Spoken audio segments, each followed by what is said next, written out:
The defensive aspect of countering drones is very much a part of the exercise. You might see that during the counter-landing live-fire exercise.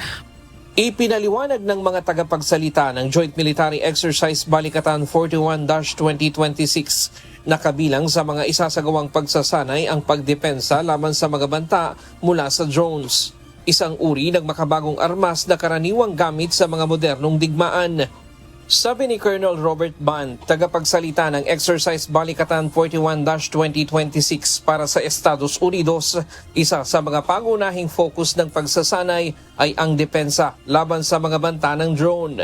Aniya, bagamat kadalasang ginagamit ang drone warfare sa offensive operation, nakatuon ang balikatan sa depensa, seguridad at humanitarian assistance. A lot of drone warfare is offensive in nature, and this exercise, as I mentioned, is about security with our Philippine allies and operations that help that, primarily defensive in nature, and along with our humanitarian assistance efforts. Bukod sa drone defense, tampok din sa balikatan ang iba't ibang military exercises sa himpapawid, dagat, lupa at cyber domain upang mapahusay ang interoperability ng mga kalahok na bansa. Ayon pa sa militar, patuloy na lumalawak ang partisipasyon ng iba't ibang bansa sa balikatan na layong palakasin ang regional security at kooperasyon. Ngayong taon, mahigit 17,000 sundalo mula sa Pilipinas, Estados Unidos at iba pang partner countries tulad ng Japan, Australia, Canada, France at New Zealand ang inaasahang lalahok sa pagsasanay.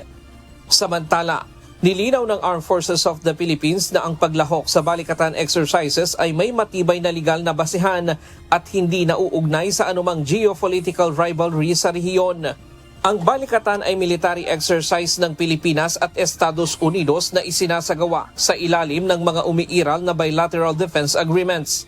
Ang paglahok ng iba pang bansa ay nakasandig din sa mga kasunduan tulad ng Status of Visiting Forces Agreement o SOFVA, na nagbibigay ng legal na basihan sa kanilang presensya sa bansa. Nag-ugat sa lumabas na ulat na karamihan sa mga bansa sa Southeast Asia ay hindi kabilang sa malalaking pagsasanay ng balikatan na isinasagawa ng Pilipinas at Estados Unidos.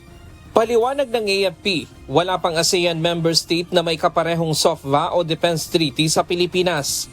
Kaya ang kanilang malaking partisipasyon, lalo na sa live fire exercises, ay kinakailangan ng tiyak na legal na batayan.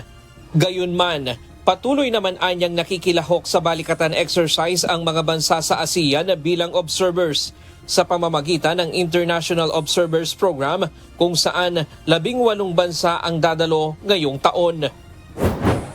Sa kabila nito, nananatiling bukas ang Pilipinas na palawakin ang defense cooperation sa mga karatig bansa sa Southeast Asia para sa kapayapaan at katatagan sa rehiyon.